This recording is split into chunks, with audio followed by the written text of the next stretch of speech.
अस्सलाम वालेकुम। Pakistan economy watch के लेटेस्ट एडिशन में खुश आमदीद। मैं हूं इमरान सुल्तान। 170 अरब रुपए मालियत टैक्सेस का नया मिनी बजट और इस बजट के साथ ही जो जीएसटी है उसको 1% बढ़ा दिया गया। जनरल सेल्स टैक्स जो है पाकिस्तानी आवाम 18% जो है वो देगी। साथ ही साथ बहुत सारे और दीगर इक़दाम किए गए। उसके साथ हम देख रहे हैं कि एक इंडिया जो अब मिला कि पॉलिसी रेट में शरह सूद में मज़ीद 2% तक इजाफा हो सकता है। अभी 17% है, 19% तक ये जा सकती है।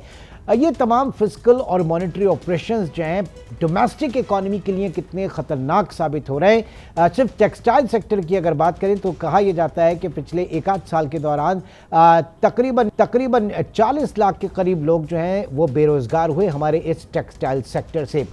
इस वक्त हमारे साथ मौजूद हैं ज़ुबैर मोतीवाला साहब। आप CEO हैं trade development authority Pakistan TDAP के और Karachi chamber of commerce and industry की भी आप एक तवाना आवाज़ है। बहुत शुक्रिया ज़ुबैर साहब आपके वक्त का। सबसे पहले तो ये जानना चाहूँगा कि अगेन रिग्रेसिव टैक्सेशन 1% GST में इजाफा और उसके साथ साथ शरह सूद में मज़ीद 2% इजाफे का इम्कान, कहाँ जा रहे हैं इस वक्त हम अपनी इकॉनमी को लेकर? हमारे जो पॉलिसी मेकर्स हैं वो क्या करना चाह रहे हैं?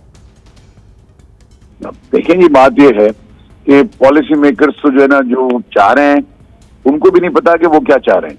मुझे तो ऐसा लगता है कि एवरीथिंग इज रनिंग अराउंड कि IMF की हमारी एग्रीमेंट है, IMF के साथ हम कहाँ खड़े हैं, हम IMF को प्लीज करने के लिए वी आर डूइंग एवरीथिंग।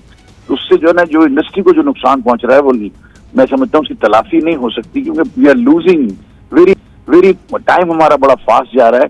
हमारे प्रोडक्शन जब आपके रुक जाते हैं ना उसमें बड़ा प्रॉब्लम होता है। आपके रॉ मटेरियल की जो है ना वो तरसील मुमकिन नहीं रही, आपका रॉ मटेरियल नहीं आ रहा, फिर आपके पास जो है ना आगे के ऑर्डर्स के अंदर जो एक सप्लाई चेन पूरी डिस्टर्ब होती है, मुतासिर होती है। सप्लाई चेन के अलावा मैं आपको बताऊं कि कई लोगों ने मेरे पास जो है ना एज TDAP मेरे पास वो लेके आए हैं उनके ईमेल्स और उनके मैसेजेस के। वो ये कहते हैं कि जी आप would you be able to give us the deliveries because your uncertainties there, और आपकी पॉलिटिकल इंस्टेबिलिटी है, प्लस आप जो है ना आपकी एलसीआई नहीं खुल रही, how would you be able to deliver?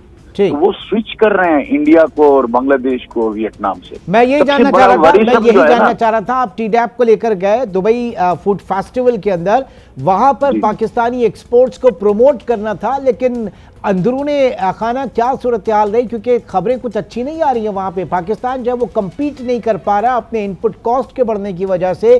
फिर एक अनसर्टेनिटी तो आपकी चले पॉलिटिकल तो है, लेकिन इकोनॉमिक अनसर्टेनिटी ऊपर से ये कि जनाब डॉलर कहाँ जाएगा, ये जो फॉरेन बायर्स हैं वो उनके ज़हनों में बहुत बड़ा सवाल है कि ये कहीं पे इस्तेकाम ही नहीं आ रहा मईशत में। नहीं, जहां तक फूड फेस्टिवल का सवाल है तो गल्फ फूड ही हमारा नॉन कन्वेंशनल है। आप टेक्सटाइल की बात कर रहे हैं, मैं उसकी बात कर रहा हूं। नहीं, मैं ओवरऑल में बात कर रहा हूं। वहां पे क्या रहा? फिर जरा आपने दोबारा करते हैं तो it was a very good response. आपका जो वहां जो रिस्पांस था, और हमारे इट वाज फर्स्ट टाइम कि Pakistan participate in this big way, और 45 स्टॉल तो सिर्फ हमने लगाए थे TDAP से, और टोटल 80 एक्टिविटर्स थे। Everybody was satisfied. मैं वहाँ एक स्टॉल पे गया हूँ और उन्होंने उनको ऑर्डर्स भी मिले हैं, खासकर चावल के बहुत लोग थे, दालों वाले थे, फिर अनकुक्ड फूड था, फ्रोजन फूड था, रेडी टू मेक फूड था, और पैक्ड फूड था, मिठाइयाँ थी, मतलब everything was there. Whatever food वो सारा था। इवन एक आदमी की भी जो है इन्हीं तक मुझे कारोबार नहीं किया वहाँ, कुछ न कुछ किसी ने कुछ न कुछ कारोबार। अच्छा, एक चीज जो ऑब्जर्व की गई कि पाकिस्तान में जाहिर है कि 1/3 पाकिस्तान इस वक्त सैलाब से मुतासिर हुआ, हमारी क्रॉप्स बुरी तरीके से मुतासिर हुई। ऐसे में कुछ कहा ही जा रहा है कि स्टॉक कहां पर है, वो जो मिडिल मैन है उनका किरदार इस वक्त बहुत ज्यादा अहम हुआ है और वो बहुत डैमेज कर रहा है। जुबैर साहब, कंप्लीट देश इससे बगैर आपकी वो बात मुकम्मल नहीं होगी। देखिए, फूड जो है ना इस वक्त फूड सिक्योरिटी का इशू पूरी दुनिया में है। फूड और फूड रिलेटेड आइटम्स अगर हम बेच लेते हैं तो ये कोई बड़ी कामयाबी नहीं है। हम उसको जो है ना उसको, क्योंकि हमारे इंडिजीनियस उसके अंदर रॉ मटेरियल्स होते हैं जो हम फूड बनाते हैं, चावल हमने खाना है, सब कुछ हम व्हीट इंपोर्ट करते हैं, शुगर हमको इंपोर्ट करनी पड़ती है। तो ये मैं इसको कामयाबी ऐसा नहीं गिनता, मतलब as a participation in the fair हमारा एक्सपोर्ट बढ़ेगा, एक्सपोर्ट होगा। लेकिन जब आप बात करते हैं उन इंडस्ट्री की कि जिनके साथ ये चीजें लगी हुई हैं, आप सैलाब से आपका क्रॉप खराब हुआ, चावल का क्रॉप तकरीबन 66% सिंध में खराब हुआ है, उसकी भी जो रात आए हैं, दुनिया भर में चावल के रेट बढ़े, वीट के रेट बढ़ गए, सारी जगहों पे जो है प्रॉब्लम्स अपनी जगह पे हैं।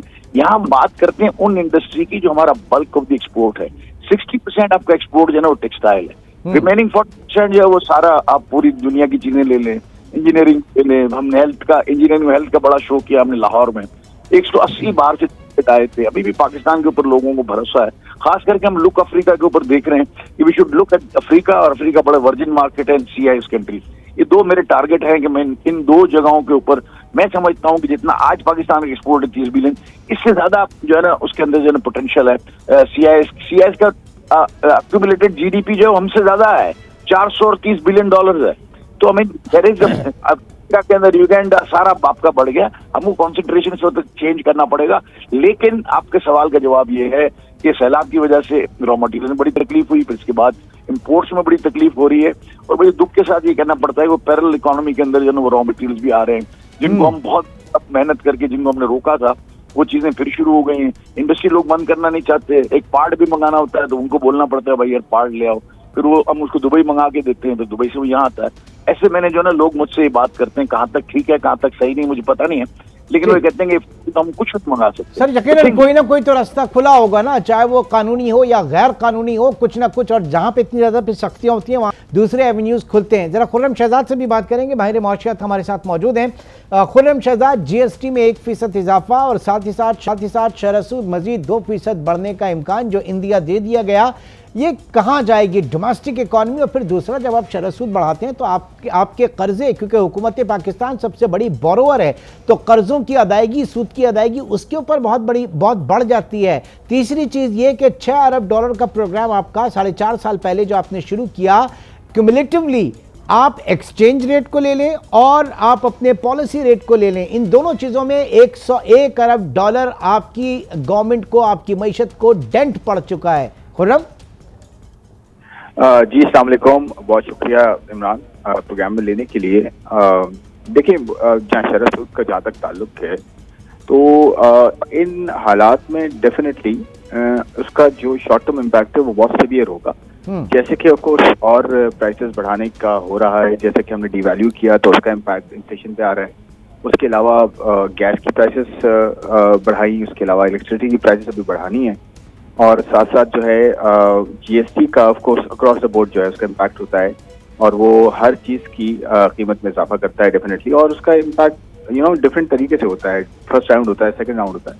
तो इसमें जो गैप है ना वो ये है, जो फिस्कल साइड है उसको कंटेन करने की जरूरत काफ़ी हद तक होगी, क्योंकि वहाँ से अगर एक्सपेंडिचर्स कंटेन नहीं होते, जो कि अभी गवर्नमेंट ने एक डिसीजन लिया है जिसका एस्टिमेट उनका ये है कि 200 अरब रुपए का फर्क पड़ेगा, मुझे लगता है कि काफी ज्यादा और करने की जरूरत पड़ेगी। वहाँ पे स्टेट ओन्ड एंटिटीज की तरफ जो है किसी को शट डाउन करना पड़ेगा ऑल टुगेदर, और दूसरा फिर अलाउंसेस में इजाफा जो है नहीं करना पड़ेगा। उसके अलावा जो फेडरल गवर्नमेंट के अपने एक्सपेंडिचर्स हैं और फिर प्रोविंशियल गवर्नमेंट के साथ जो उनके एडजस्टमेंट्स हैं, वो फाइनेंस के लिए उनको शेयर तो दे देते हैं टैक्स का, लेकिन उसके साथ रिस्पॉन्सिबिलिटी सूबे जो है वो शेयर नहीं कर रहे, या फिर कंप्लीट अकाउंटेबिलिटी नहीं साथ हो रही। तो डेफिनेटली ये एक बहुत बड़ा गैप है जिसको फिस्कल कंसोलिडेशन के लिए बहुत जरूरी है इसको तय करना। तो मेरा पॉइंट ये होगा कि अगर शरह सूद बढ़ाई जाती है उससे नुकसान ज्यादा हो सकता है बनस्बत बेहतरी के। उसकी क्या वजह है? क्योंकि उसकी जैसे वजीवाला साहब ने बिल्कुल सही कहा कि जो फूड इन्फ्लेशन है वो फ्लड की वजह से या तो बढ़ी है, मैं आपको बताऊं 3-4 चीजें, दूध, चिकन, गंदम, चावल और 1-2 और चीजें, इनमें जो इजाफा हुआ है ना, या तो वो फ्लड की वजह से हुआ है या फिर इम्पोर्टेड जो कंटेंट है वो नहीं आ रहा है। जैसे कि चिकन फीड की मैं एग्जांपल देता हूँ, चिकन फीड जो है इम्पोर्टेड होती है, ठीक है, और उसकी वजह से चिकन में अब जो है इजाफा होता जा रहा है, उस एग्स में इजाफा होता जा रहा है, तो उसकी वजह से हो रहा है, जिसकी वजह से इम्पोर्ट रुकी हुई है, ना कि ये कि एक्चुअली कोर इन्फ्लेशन की वजह से जो है वो महंगाई बहुत ज्यादा कोर इन्फ्लेशन बढ़ा रही हो। तो मेरे ख्याल में फूड इन्फ्लेशन ड्राइव कर रही है, तो उसको कंट्रोल करना गवर्नेंस का काम है, बेहतर जो है वो सप्लाई लाइन बेहतर करना और इंपोर्ट। यानी जुबैर साहब, इस वक्त बात ये है कि ना हुकूमत के पास फिस्कल साइड पे स्पेस है, ना मॉनेटरी साइड पे स्पेस है, गवर्नेंस के जो मामलात हैं वहीं कुछ ना कुछ थोड़ी बहुत चीज़ें हम कर सकते हैं। अच्छा, जो भी बात की 18%, ये तो हम 19% शरह सूद जो है वो पॉलिसी रेट होगा, उसके बाद कमर्शियल लेंडिंग जो है वो और महंगी हो जाएगी। ऐसे में आगे आने वाले वक्त में आप बैंकों को क्या हाल देख रहे हैं? उनके एनपीएल्स कितने बढ़ सकते हैं? जो परफॉर्मिंग लोन्स हैं उनकी तादाद कितनी बढ़ सकती है? और उसका पूरी हमारी इंडस्ट्री के ऊपर जो इम्पैक्ट है, क्योंकि प्राइवेट सेक्टर क्राउडिंग आउट हो जाएगा इससे। जुबैर साहब, जुबैर साहब आप सुन सकते हैं? नहीं, मैं सुन रहा हूँ। मैं समझा, देखें इमरान इस वक्त जो कमर्शियल बैंक के पैसे बना रही है ना, वो कोई हिसाब ही नहीं है उसका। हाँ। क्योंकि आप देखें ओपन मार्केट की प्राइस, उस मार्केट की प्राइस में बहुत बड़ा फर्क है। एलसी के लिए 120 से लेकर 150% डिपॉजिट मांगते हैं, और उस दिन नेगोशिएट करेंगे डॉलर को जिस दिन गुड्स आएंगी और डॉक्यूमेंट नेगोशिएट होंगे। ये आज इनकी डिमांड है। यानी मैं 100 रुपए का माल मंगा रहा हूं तो मेरे से 120 रुपए कम से कम कहते हैं हमारे पास रखवाएं। वो 120 रुपए इसलिए रखवाएंगे कि जिस दिन वो आएगा उस दिन जिस दिन डॉलर का दाम होगा, ये जो है वो हम उस दाम से आपसे हम जो है ना इसमें हम दरम्स को इन कैश करेंगे in terms of rupee to dollar.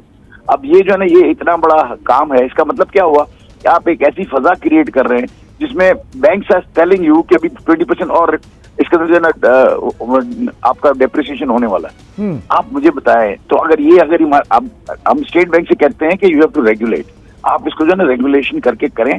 और अगर आप अभी भी आप देखो उन्होंने कुछ रिलैक्सेशन डेफिनेटली आई है।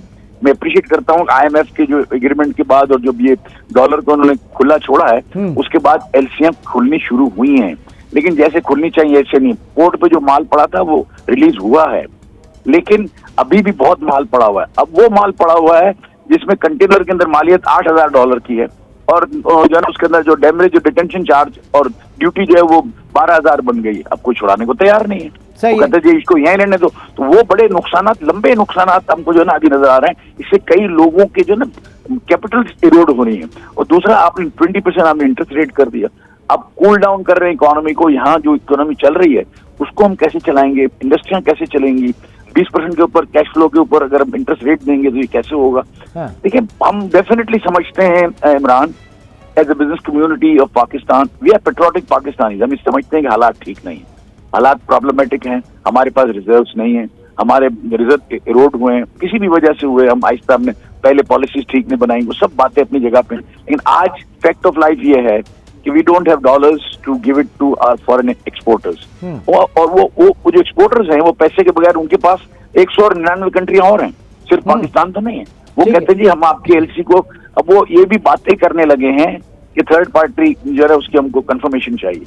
वो जो ना वो अगर आप पैसे नहीं देंगे तो कैसे आपको पाकिस्तान माल एक्सपोर्ट करेगा? वो नहीं करेगा तो हम कहाँ से लेके आएंगे? 180 दिन के ऊपर वो अगर आप इसको देंगे, 180 दिन कौन उधार देता है? अभी कह रहे 180 दिन से भी ज्यादा हो जाए।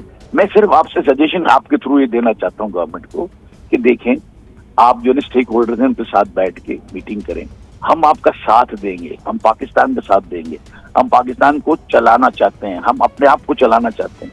हम कोई ना कोई तरीकेकार ऐसा निकालें जिससे हम जैसे एक्सपोर्ट प्रोसीड्स आ रही हैं उसमें 30 से 40% आप एक्सपोर्टर के पास रहने दें ताकि वो अपनी इंपोर्ट की जरूरत पूरी कर ले। और आप कमर्शियल इंपोर्टर्स के लिए कोई ना कोई रास्ता निकालें, क्योंकि हमारी कई आइटम में कमर्शियल इंपोर्टर इंपोर्ट करते हैं। हम सारा इंपोर्ट हम नहीं कर सकते एज इंडस्ट्रीज, उसको भी आपको देखना चाहिए। फिर पैकेजिंग मटेरियल है, हमारी प्लास्टिक की चीजें हैं, वो सारी बाहर से आती हैं। इन चीजों को हमको कोई ऐसा, देखिए हम 100% गवर्नमेंट का सपोर्ट करना चाहते हैं यदि किसी, लेकिन साथ में हमारी इंडस्ट्री चलती रहे, ऐसे रास्ते आप निकाल दें। हम पाकिस्तान एक्सपोर्ट को जारी रखना चाहते हैं, बढ़ाना चाहते हैं। और आप दुनिया के अंदर पाकिस्तान का जो परसेप्शन है उसको बिल्ड करने के लिए लॉबिंग करें, कुछ आगे बात करें और स्टेटमेंट्स आने चाहिए गवर्नमेंट के कि भाई ये जो नहीं, everything is now becoming all right and will be honouring all those commitments which Pakistan is doing. ये चीजें जो है ना मैं समझता हूँ कि होनी चाहिए। ठीक है, बहुत शुक्रिया जुबैर मोतीवाला साहब। खुर्रम शहजाद, अब बात सारी ये है कि ये जो कहा कितना ज़रूरी है कि स्टेक होल्डर्स को ऑन बोर्ड लिया जाए। ये जो आइसोलेशन में फैसले किए जा रहे हैं और एडहॉकिज्म के ऊपर किए जा रहे हैं, ये बड़े नुकसानदेह मईशत के लिए। जी बिल्कुल, देखें ये ऐसा वक्त है जिसमें सबको मिल के बात करनी चाहिए और सबको मिल के बैठना है, क्योंकि हर कोई अगर आइसोलेशन में चलेगा इस टफ टाइम में डेफिनेटली जो है वो फैसले वो नहीं हो पाएंगे।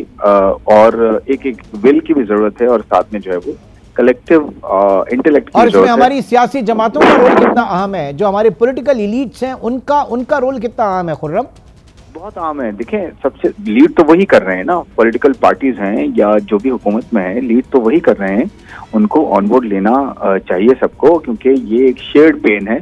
और अगर आवाम एक तरफ कर रही है तो मेरे ख्याल में सब मिलके करें, और बिजनेसमैन अगर खुद राजी हैं बैठने के लिए, बात करने के लिए, अरेंजमेंट के लिए, तो वाई नॉट, मेरे ख्याल में करना चाहिए ताकि हम आगे बढ़ें। शहजाद, बहुत शुक्रिया जुबैर मोतीवाला साहब। जाहिर है कि इस वक्त एक पॉलिटिकल विजडम की ज़रूरत है, एक कमिटमेंट की ज़रूरत है, स्टेक होल्डर्स को ऑन बोर्ड लेने की ज़रूरत है तमाम पॉलिसी मैटर्स पे।